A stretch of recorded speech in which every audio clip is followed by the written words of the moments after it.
In the headlines, Kaduna State Governor Nasser El-Rufai threatens to bring in foreign mercenaries to fight terrorists hibernating in forest areas around Kaduna State.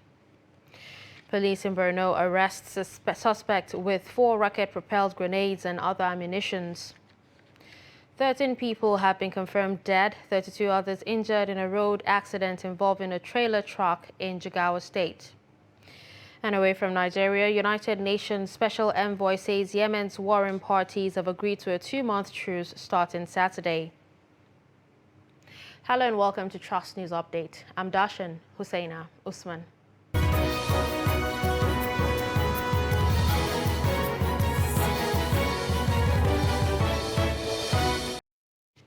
The news in detail.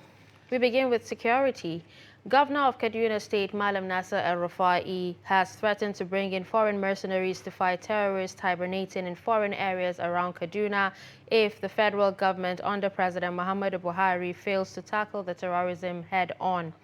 El-Rufai, who spoke with journalists shortly after briefing the president on the recent killings in the state, including Monday's bomb explosion on the Abuja-Kaduna rail line, which claimed 9 lives with a yet-to-be-known number of people abducted, said state governors will have no choice but to take action to protect the lives and properties of their people. Daily Trust reports that the Nigerian government under former President Goodluck Jonathan was in 2015 accused of hiring mercenaries from South Africa to fight Boko Haram, even though the then federal government had denied the claim. However, El-Rufai, who said the president has assured him that action will be taken to bring an end to terrorism in the next few months, explained that the best way to tackle terrorism once and for all was for the Nigerian armed forces to bomb forest enclaves where terrorists are hibernating. The governor also made it clear that his administration will not pay ransom to secure the freedom of the abducted passengers, even though he said the terrorists are yet to make specific demands. Barely 24 hours after police anti-bomb squad demobilized an explosive at Shanono area of Rigasa community in Kaduna State, another explosive was discovered by the community by Friday afternoon. The explosive was demobilized by the Nigerian police. Members of the community called on government to be more proactive to ensure that more lives are not lost. The Kaduna State Police Command's Public Relations Officer, ASP Jalige Mohammed, when contacted, confirmed the incident. We are fearful because this thing is shocking.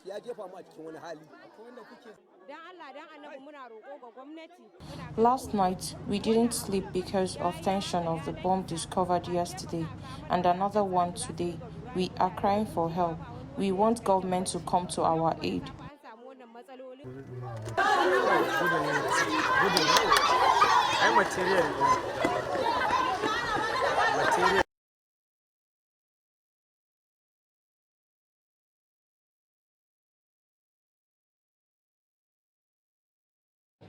Still on security, at least 3 persons have been killed and 20 others kidnapped as gunmen suspected to be terrorists invaded Ungwambulus in Chikun local government area of Kaduna State on Thursday. The attack is coming a few days after the Abuja-Kaduna train track attack, which many are yet to recover from. The report. Chikun local government area of Kaduna State has been witnessing bandits' attack in recent times. The latest attack by suspected terrorists at Ungwambulus, a suburb of Sabum Tasha, left 3 persons killed and 20 others abducted, according to community sources. It was sorrow and tears as members of the community narrated their ordeal.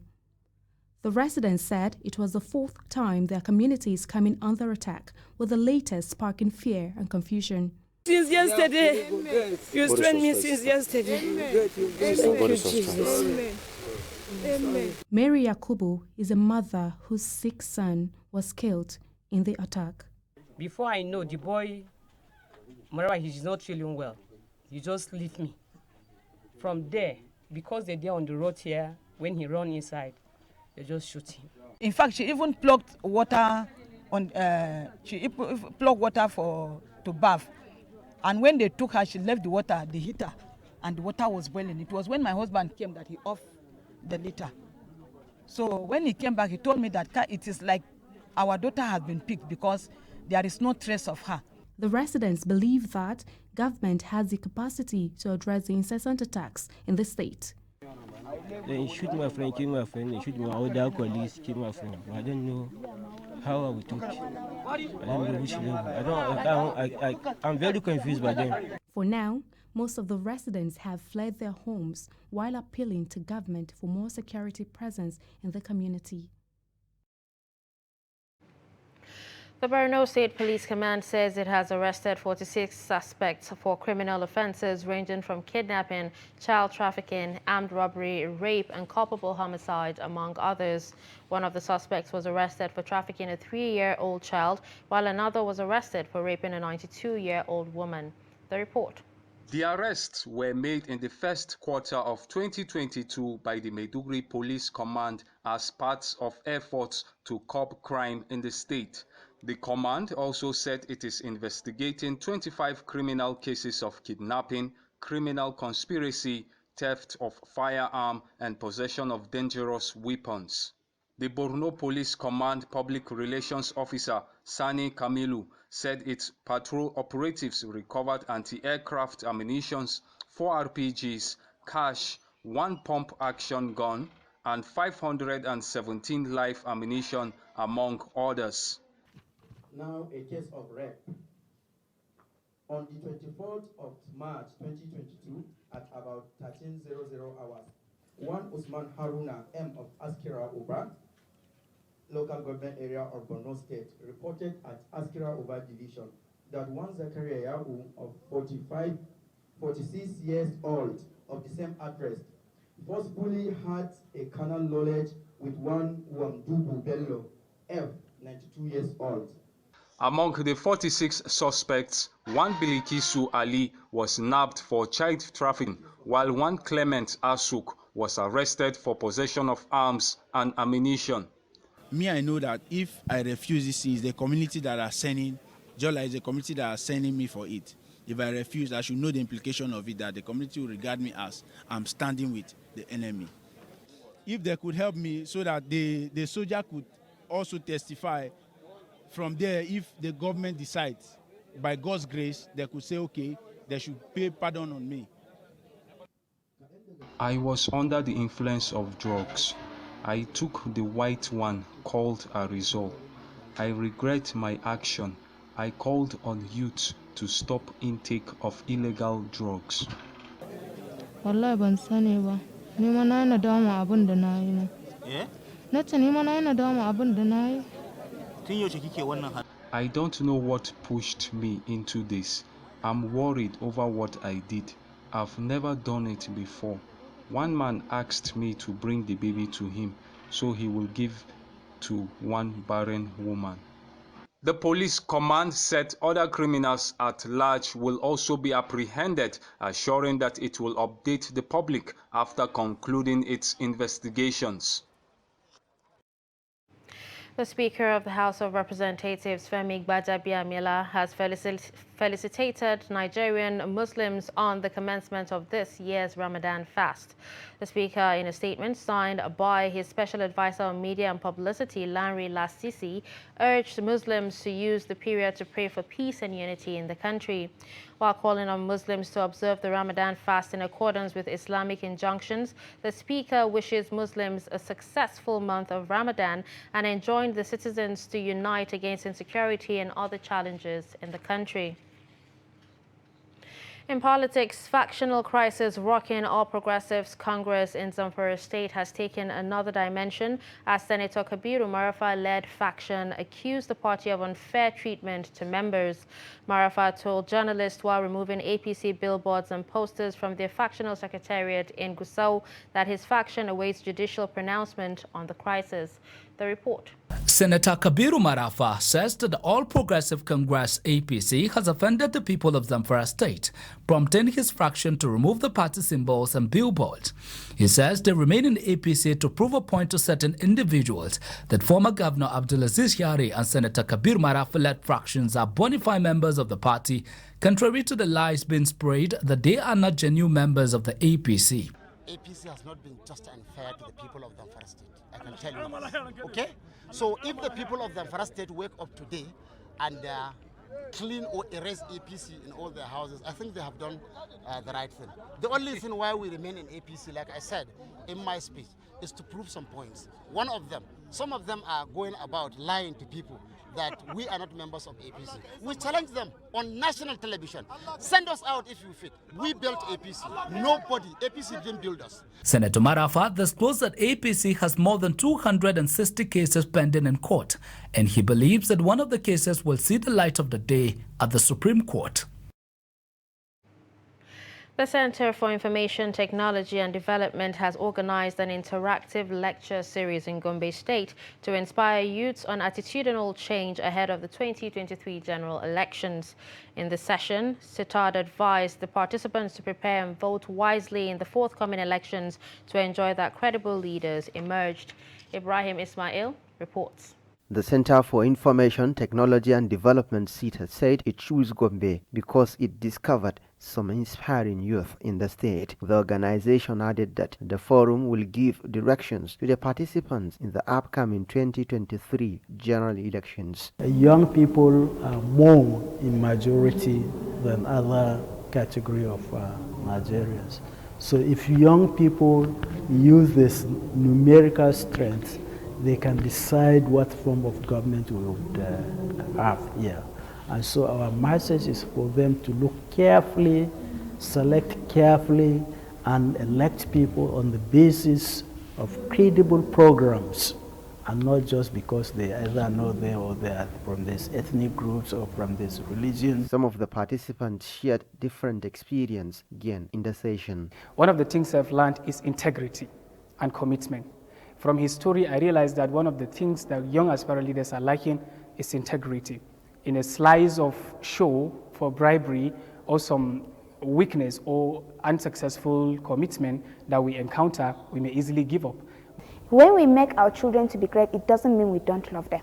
Yes, we love them. But apart from loving them, we have to make them great, even while they will stand without us. So I think this is the most important thing. I think this event has provided us with the opportunity to understand that there is hope in Nigeria. As we know that Nigeria today is facing devastating problems that seems to be insurmountable. We see in every sector challenges are just emanating, and sadly the leaders are doing nothing to curtail the myriad of problems which today have been an issue in this country. CITAD donated some reading materials to the National Library of Nigeria, Gombe State.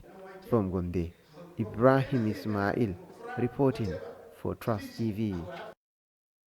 You're watching Trust News Update. Coming up after the break. University graduate turned vulcanizer. Do stay with us.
Welcome back and thanks for staying. Let's take a look at some of our top stories.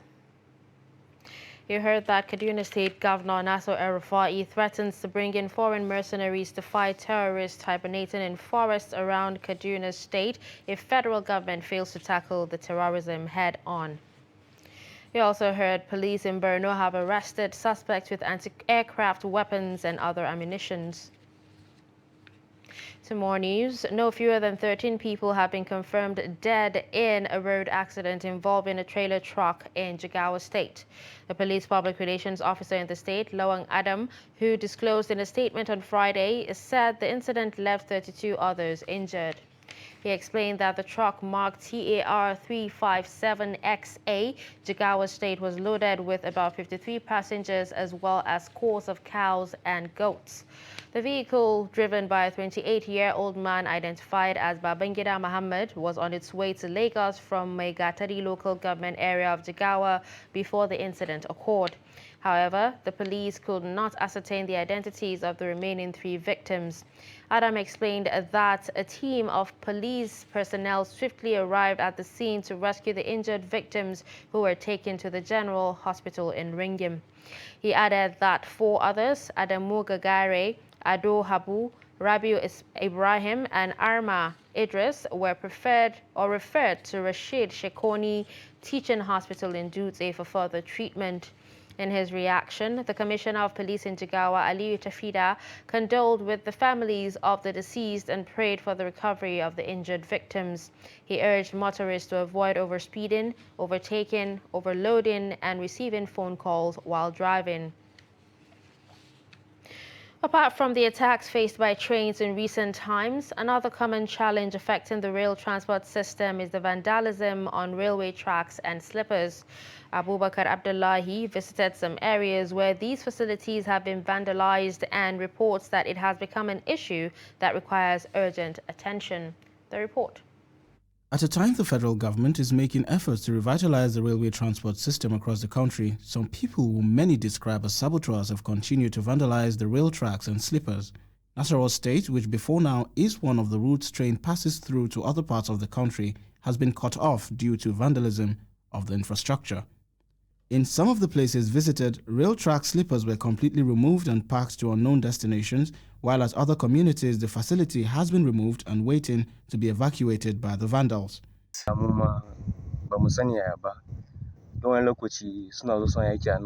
To be frank, we don't know how they are doing it because they came and operate here and we are living in this village. But we only wake up and discover that the tracks are removed. Like this one is about to be evacuated, but we don't know how it was done. I am calling on the vandals to stop this kind of attitude because it's not good. The facility is for the public benefit. With this attitude, yet to be unborn children might not know the existence of railway here.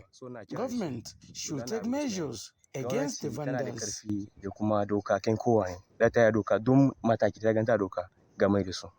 Nigeria Security and Civil Defense Corps is among the leading security agencies fighting the menace of track vandalism. Public Relations Officer of the organization in the state said the organization is sparing no effort in the fight against railway vandalization, noting that several arrests have been made. A lot of machineries have been put in place to curtail this menace in Nasarawa State.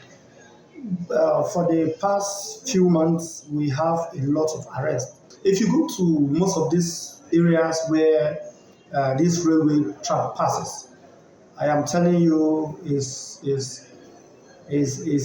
will break your heart, to see that government are investing heavily on this infrastructure.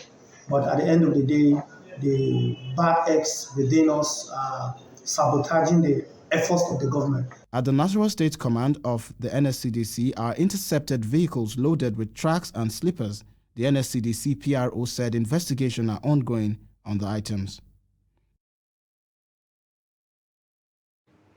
The National Emergency Management Agency has begun a sensitization campaign of fire prevention and control at internally displaced persons camps in Borno State.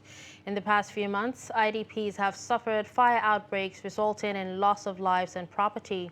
The report. Fire outbreaks have been a recurring incident in Maiduguri metropolis and most especially in internally displaced camps. According to statistics, Borno State has recorded about 115 fire outbreaks in the first quarter of 2020. The alarming incident has caused more humanitarian crisis and hardships on the IDPs who had seen their shelter razed down. The National Emergency Management Agency, NEMA, and stakeholders on sensitization exercise were at some IDP camps to enlighten the displaced persons on dangers of fire disaster and how to cope the reoccurrence of fire threats. But I think for this area, this is the second or third time that fire is happening. What is your message to IDPs? They should be very careful about fire.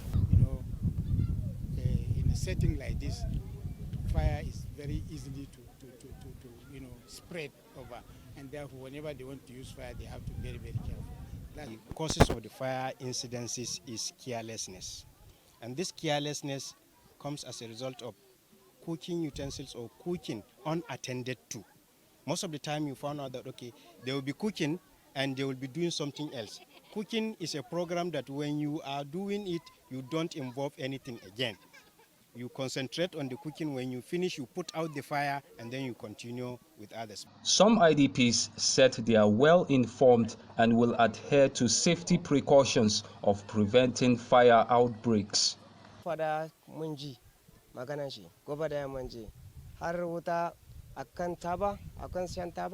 We learned that it's not good to smoke in the vicinity where it can cause fire outbreak, and we shouldn't cook at open place or when it's windy because it can easily spread the flames to thatched houses. The sensitization campaign was also extended to other IDP camps and communities within the Maiduguri metropolis. Adam Hussaini graduated from University of Jos, but instead of waiting for white-collar jobs, he took to vulcanizing to make ends meet. Operating at Lion Sedki Street of Jos North Local Government Area of Plateau State, Hussaini explains why he remains a vulcanizer despite being a university graduate. Let's take a look. Hussaini said he started learning the job from his father during his childhood and was subsequently settled by his father and given the go-ahead to start on his own. He said apart from sponsoring his university education, the business has been helping him to support his family. I started learning this before I even graduated, okay? I can even say that I inherited the work from my father, okay? So I started learning it when I was just like a kid, okay? So I developed my passion in it since I grew up with it, and I use it to sponsor my education. I have younger ones, but I'm still supporting this education and parenting because my father is of age now. According to him, after staying for more than a decade in the job, he developed passion for it and believed that vulcanizing would help him in life. And why he continues to remain in the job even after graduation, Hussaini said being a graduate didn't mean one cannot engage in smaller businesses like vulcanizing, adding that these days, being a graduate does not mean making it in life. That era or that time has already gone. It was in those days that as soon as you graduate, inshallah, just like a kind of happy automatic job or employment. They're all like these days. Things have changed. So you need to have a second thought. We need to sit ourselves down and tell ourselves the truth. That please and please now, don't look down on any work or any menial job. Please start doing something. Start from somewhere before you get to somewhere. He, however, called on Nigerian youths, especially graduates, to engage in any business that can sustain their lives, since getting a white-collar job is becoming increasingly difficult in the country. Moving on, President Muhammadu Buhari on Friday received Chadian leader Mahamat Idris Deby at the house in Abuja. Deby visits Abuja a day after the President of the Republic of Niger, Mohamed Bazoum, paid similar visit to Nigeria. The visit came amid the increasing security challenges in the northwest, spearheaded by bandits terrorizing local communities.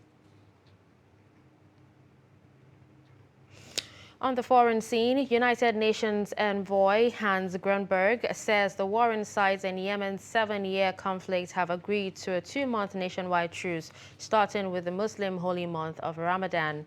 Grunberg said the 2-month truce would come into effect on Saturday and could be renewed with the consent of the parties. He said the parties accepted to halt all offensive military, air, ground and maritime operations inside Yemen and across its borders and agreed for fuel ships to enter into Hodeidah and commercial flights to operate in and out of Sana'a airport to predetermined destinations in the region. The unbrokered deal on Friday between a Saudi-led coalition and the rebel Houthi group aligned with Iran is the most significant step yet towards ending a conflict that has killed tens of thousands and pushed millions into hunger.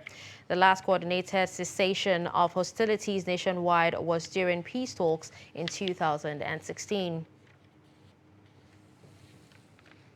With that, we've come to the end of Trust News Update. Don't forget to follow us across all our social media platforms. I'm Darshan Hussaina Usman. Thanks for watching.